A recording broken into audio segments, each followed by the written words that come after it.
Thank you for tuning in to Watch Sixto. My name's Sixto, and today is a review on the Islander Southold ISL-118. This watch was generously loaned into me by Ryan from Long Island Watch. Cool guy. This watch, honestly, for the price that they're asking for, $300 for this guy, it's like the perfect steal for this guy. Stainless steel bracelet, solid end links, screw down. It's easy to remove. It's got to get a screwdriver, which the box comes with one. I had to remove a total of 3, 2 on one side and 1 on the other. And I'm gonna be sad to let this go, but all watches come and some of them go. And this little gem has the date at the 6 o'clock position with the border. It's spot on, perfect. Well applied lume, which you can see from my little intro. The lume on this is ridiculous. Like, I didn't think that it would be this good of a lume. Well, you can't really be disappointed with the C3 lume. So let's get into the measurements. What I measured with my digital caliper, because it has a female end link, that is a plus. Like, every single watch company should be doing this, because this will fit on everybody's wrist, and especially if you want to make get one watch, you should get one with let's see if I can get it to sit. You can turn this into a little desktop clock, because with the lume on there, lasts for about, I think, like under 20 minutes, give or take. So let's get with the measurements again. Waffled on a little too much. From lug to lug, I have measured it with my digital calipers at 48.6. And the best part is the bezel on this guy is a 42.8, but I measured underneath the case. Let me open this up real quick. I actually like the engraving that's on there,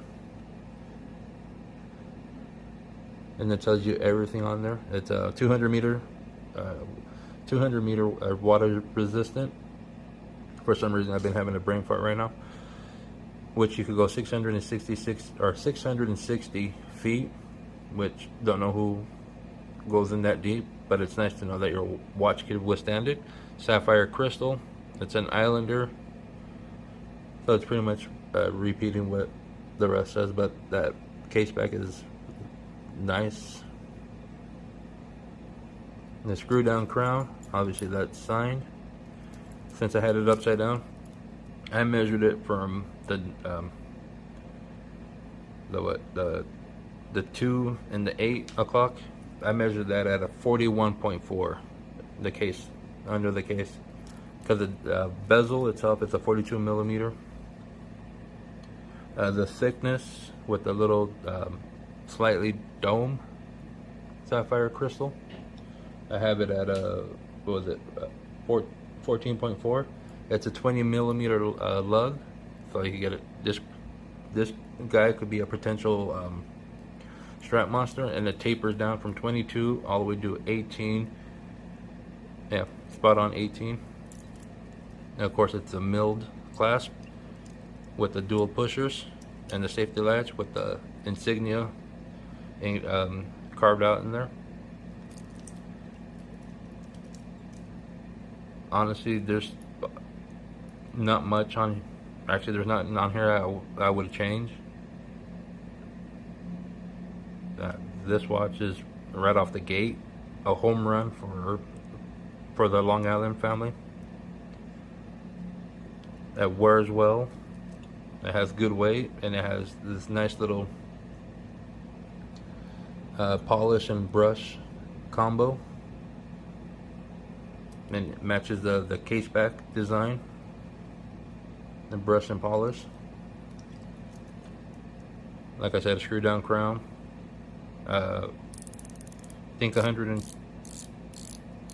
believe 120 bezel, so I could shut up, you could hear it.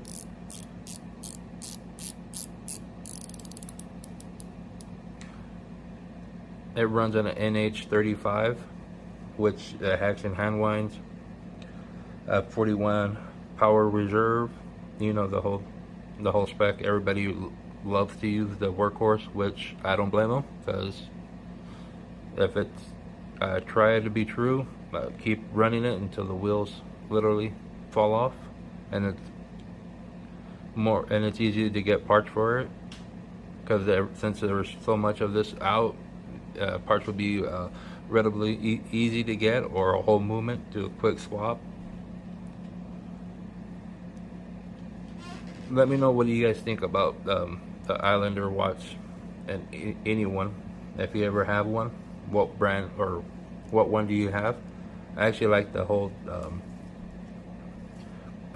dial color, and even with the insert or the riot, it matches.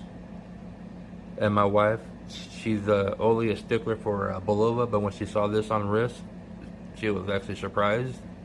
She was asking me how much this guy was costing. So I told her the price, and she's like, "Do you want to keep it?" I was like, "Yeah, I do, but this is a loaner piece, so I gotta send back." The worst thing is, I could go on their website and buy it. Honestly, like I said before, nothing I would change about it. I like the fact that they went with the female end link, so everybody could rock it. The only thing is gonna make it look bigger because of the bezel. It's a 42 millimeter or 42.8 bezel. Underneath is a 41.4, so the lug width is like spot on for everybody to wear. On that note, let me know what do you guys think about the watch, and if you have your perfect dial or your perfect lug width size for your wrist, whatever that may be. You may have a 6-inch wrist or not, so let me know. Until the next one, you guys have a good one. Bye.